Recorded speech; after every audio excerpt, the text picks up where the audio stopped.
All right, we are here with Nico Sturm of the San Jose Sharks. Nico, happy holidays. How has the holiday season been treating you? It's been great so far. I have both of my brothers here right now, so it's good to have some family around. Nice. Yeah, trying to bring some German Christmas traditions into our. I need to hear about this. What are the German? Do you do the? We do mulled wine in America. Do you do the glue wine? We do the glue wine. We didn't do it here this year, but normally, like in Germany, if I was over there, we'd go to the Christmas market, and in the weeks leading up to Christmas, we'd have a couple of mugs of that. It's usually a guaranteed headache the next day, but it's all part of the. It's a good thing. Part of the holiday season. Yeah. What did you do for the meal itself? We do potato salad and sausages. We actually found some that are pretty similar to the ones we eat back home. And then a nice fresh loaf of bread, and then I made some apple strudel for our dessert. Yeah. Nice. Yeah. I might have to ask you about that recipe later. That sounds good. Yeah. So, okay, we'll make the hard segue now from happy holidays to the Sharks not winning as of late. Yeah. You know what it takes to win, obviously. How frustrating is it to see the team be so close and not walking away with wins? Because, and you can tell me if this is BS, but it's like the team's playing well. Yeah. And I know you can say, well, Ted, we're not winning at the same time. It's, sometimes it's, I don't know if it's more frustrating because you're so close to winning. Mm-hmm. Sometimes you get blown out. You're like, well, you didn't really have a chance to win. Right. So obviously you'd much rather see your team be in every game. And I think the last 6 to 8 games have all been pretty similar. You're sitting in the second intermission, and it's a tie game where you have to lead or you're down 1 goal. And whatever the scenario has been, we haven't been able to come away with wins. And so there's still obviously a big learning curve. Obviously, it's encouraging to see that we're in much more games than we've been in the previous seasons. Mm-hmm. But at the end of the day, you don't get any points for it, right? So nobody feels bad for you either. At the end of the day, you look at the standings and you're down there again, and you think, well, we're almost halfway through the season. There's been probably 10 to 15 games where if you get 6-7 points at least out of those, which are very realistic scenario, right, you'd be sitting somewhere else in the standings right now. How do you convey that message and make sure it's something that the team takes a positive out of, as opposed to feeling additional frustration? I think we all know. I think guys are mature enough to recognize that we are not super far away. At the same time, we do have to look for answers on how to approach the third period maybe a little bit differently. Otherwise, you do the same thing over and over again. We kind of come up with the same disappointing result. So, do you or Toffoli or Goody ever have to say anything to the young guys to make sure that they're able to move on from some of those difficult losses? No, I think nobody's, I think everybody's mature enough in this room, even, the younger guys that we have. We've had that mentality all year long of moving on to the next game right away. I think life in the NHL goes so fast. That's the nice thing about the NHL. You feel disappointed and you get a new chance and you challenge 48 hours later, or sometimes 24 hours later. So there's no point really in dwelling on a big loss. And the way that the life in the NHL goes is you blink an eye and there's another week and a half goes by and you string 3 wins together all of a sudden. So I think the pace of the NHL is way too fast to be dwelling on something. And honestly, I haven't seen a ton of guys being down because of losing a couple games in a row. I think the working atmosphere has been very, very positive. No, I mean, we were just watching practice out there. Yeah. It seemed like guys were smiling, having a good time, working hard. So it's clearly it's not weighing down the team. No. Obviously, you'd like to hear your win song a couple of times more. And coming to practice the next day is a lot more fun when you win the night before. There's just a little less pressure. You sleep a little bit better. Guys get on the score sheet. Goalies feel good. They get a win.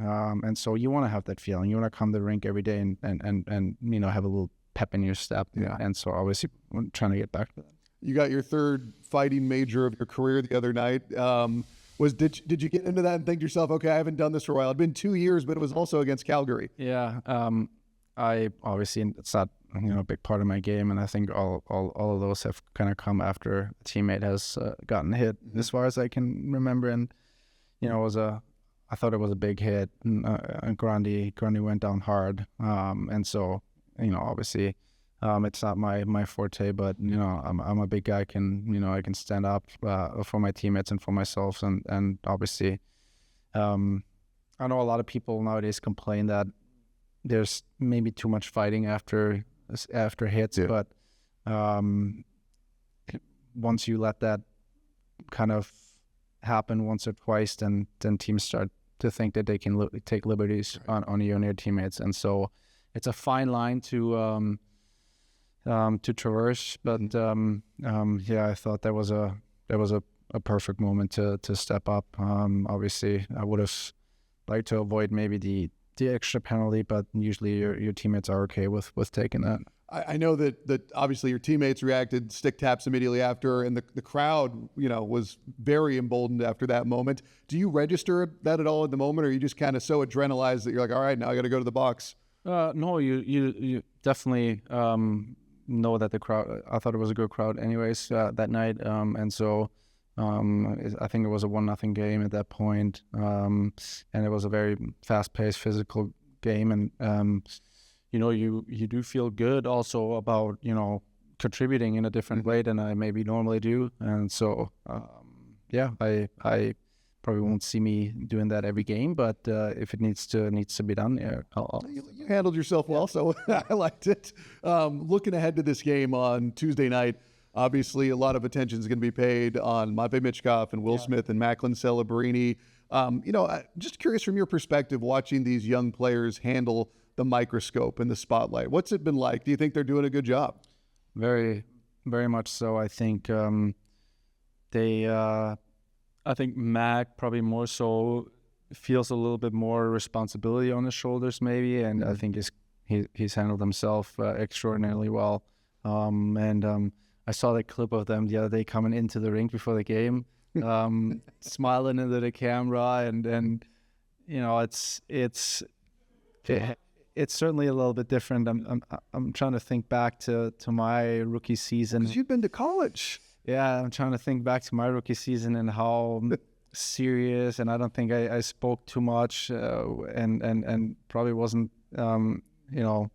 joking around as much, not as many smiles for me, and how much fun they have with their rookie season at the same time as they carry that responsibility of being the new faces of the franchise. I think they've done tremendously well.